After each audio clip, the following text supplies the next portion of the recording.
अस्सलाम वालेकुम स्टूडेंट्स, जैसा कि आपको पता है कि आपका जो सिलेबस है और उससे मुतल्लिक़ आपका जो पेपर में टेक्स्ट बेस पर आपको क्वेश्चन आंसर्स आते हैं।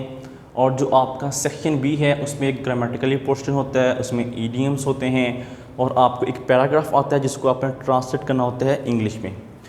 और वहीं पर आपका एक और क्वेश्चन होता है, वो होता है ऐसे राइटिंग का।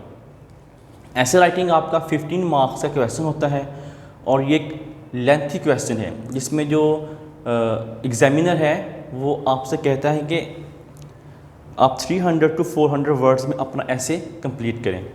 तो बेटा जो ये एक लॉन्ग आपका क्वेश्चन है, तो ऐसे राइटिंग के मुतालिक आज हमारा टॉपिक है जिसमें हम कुछ टिप्स और कुछ टेक्निकल टर्म्स जो हैं वो सीखेंगे कि हम एक अपने ऐसे को किस तरह इफ़ेक्टिव और इजी वे से लर्न कर सकते हैं।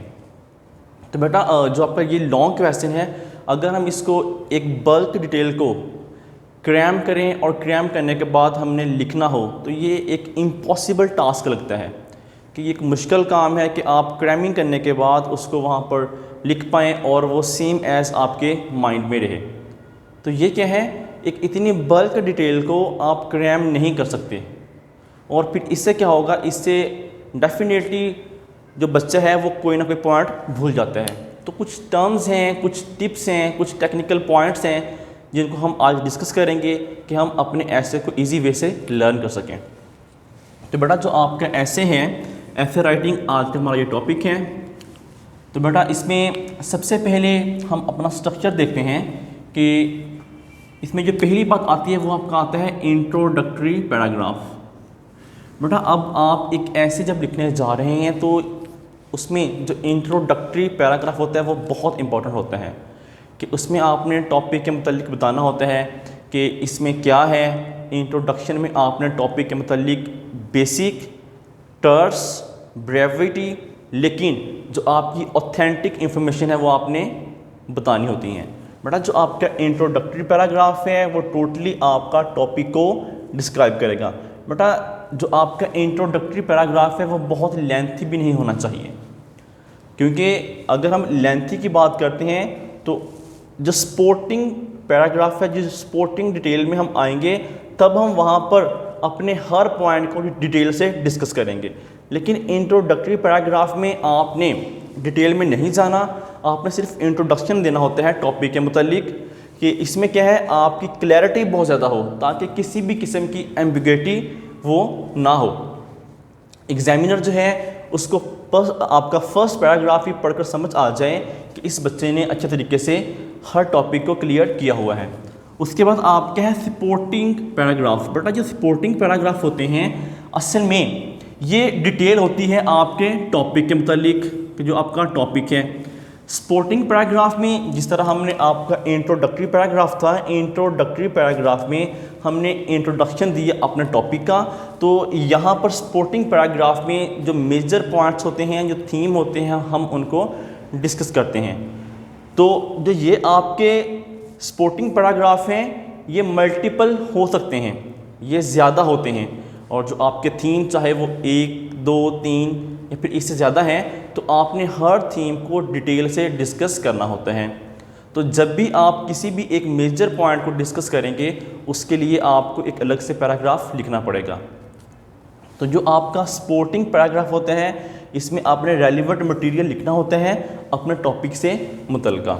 तो यहाँ पर जो है वो आप अपनी बात को डिटेल से डिस्कस कर सकते हैं। लेकिन जो आपका इंट्रोडक्टरी पैराग्राफ है वो सिर्फ आपका शॉर्ट हो, क्लियर हो, ताकि उसमें कोई भी अबहाम ना रहे। डिटेल में वहाँ पर नहीं जाना आपने। अगर आप डिटेल में जाएंगे उसी पैराग्राफ को ऐसे ही अपनी तरफ से प्रलॉन्ग करते जाएंगे तो वो एक अच्छा इम्पैक्ट नहीं होगा। उसके बाद आपके जो सपोर्टिंग पैराग्राफ है इसमें आपने डिटेल से हर पॉइंट को डिस्कस करना होता है। अब लास्ट आपका जो पैराग्राफ है वो है, जो पॉइंट है वो है आपका कंक्लूडिंग पैराग्राफ। बेटा कंक्लूडिंग पैराग्राफ बहुत अहम होता है एक ऐसे में। कंक्लूजन में आपने अपने टॉपिक का लिखना होता है कि इसमें हमने क्या सीखा या फिर इसके आउटकम्स क्या हैं। बेटा समहाउ ये होता है कि आप जो कि क्वेश्चन आपका है ऐसे वाला, आप इसको हल कर रहे हैं लेकिन टाइम की शॉर्टेज भी सामने है, टाइम कम है और हमें पता है कि 5 या 10 मिनट बाद जो एग्जामिनर है वो हमसे पेपर छीन लेगा या फिर टाइम ख़त्म हो जाएगा। तो बच्चे क्या करते हैं, बच्चे स्पोर्टिंग पैराग्राफ जो कि आपकी डिटेल्ड आपका मटेरियल होता है इसी पर वो लिखते रहते हैं। बेटा मैं तो ये रिकमेंड करूँगा कि आप रैदर दैन कि आप स्पोर्टिंग पैराग्राफ पर अपना टाइम वेस्ट करें, आप इसको मिनिमाइज़ करके, इसको कम करके आप कंक्लूडिंग पैराग्राफ एंड पर लाजमी लिखें, ताकि आपका इंट्रोडक्टरी पैराग्राफ और कंक्लूडिंग पैराग्राफ से ही वो जज कर पाएगा कि इस बच्चे ने अच्छे तरीके से तैयारी की थी, लेकिन किसी बिना पर, टाइम की शॉर्टेज की बिना पर उसने स्पोर्टिंग डिटेल को आपने मिनिमाइज़ किया है। तो ये वो 3 अहम बातें हैं जो कि आपको एक अच्छा ऐसे लिखते हुए माइंड में रखनी है कि इंट्रोडक्टरी पैराग्राफ आपका कैसा हो, स्पोर्टिंग पैराग्राफ में आपकी मुकम्मल डिटेल आपने बताई हुई हो और कंक्लूडिंग पैराग्राफ आपने लाजमी लिखा हुआ हो वहाँ पर। तो इन चीज़ों को टच करने के लिए हमें इन पॉइंट्स को डिस्कस करना होगा, इन पॉइंट्स पर काम करना होगा। इसमें आपका फर्स्ट पॉइंट है make an outline for preparation. बेटा मैंने यहाँ पर क्या लिखा है, make an outline for preparation. बेटा जो आपका इंटरमीडिएट का लेवल है इसमें ऐसे की आउटलाइंस जो होती हैं वो ज़रूरी नहीं होती क्योंकि इसके आपके नंबर्स नहीं होते, लेकिन मैंने यहाँ पर लिखा है फॉर प्रिपरेशन। जब आप एक ऐसे को प्रिपेयर कर रहे हैं, आप उसको याद कर रहे हैं, तो उसकी आउटलाइंस बना लें।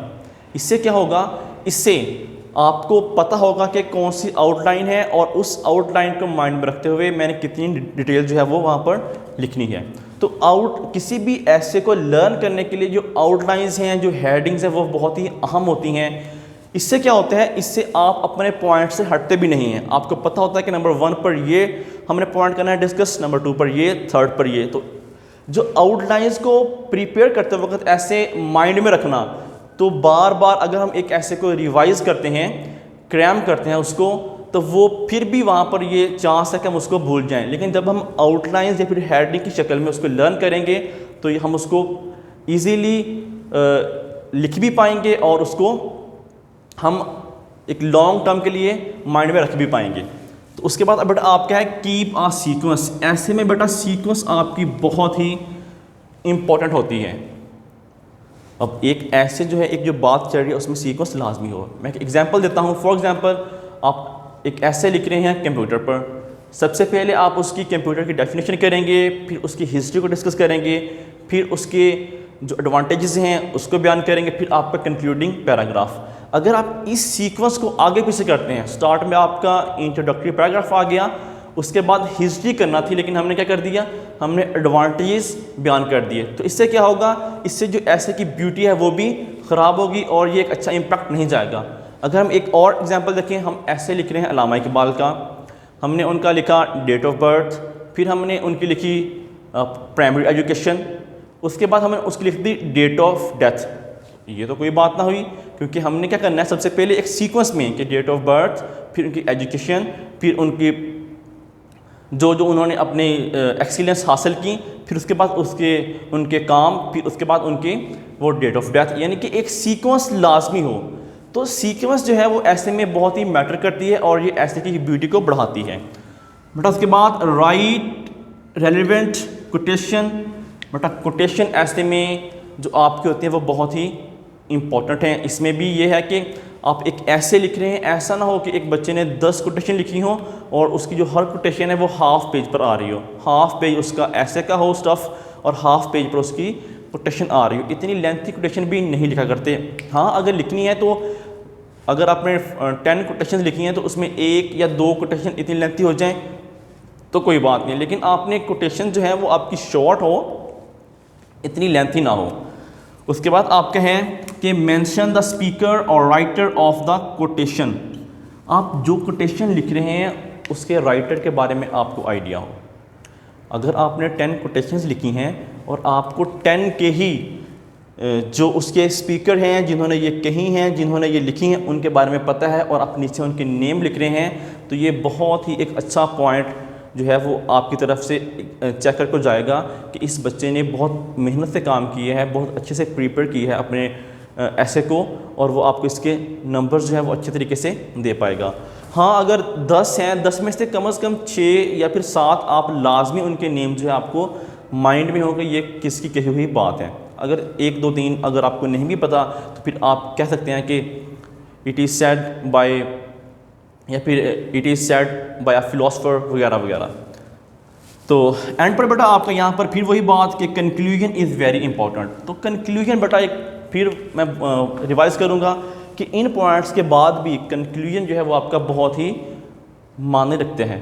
तो बेटा इस ऐसे राइटिंग के अपने सारे पॉइंट्स को हासिल करने के लिए बेटा ये इसको मैं यही रिकमेंड करूँगा कि जिस तरह आपने एक मुकम्मल तैयारी करने के बाद अपने फाइनल एग्ज़ाम में ऐसे को लिखना होता है, तो एक ये राइटिंग ये एक रिटन प्रैक्टिस है बेटा। इसके बगैर अगर आप कहते हैं कि आप इस ऐसे राइटिंग को अच्छे तरीके से कर पाएंगे तो बेटा ये बात गलत है।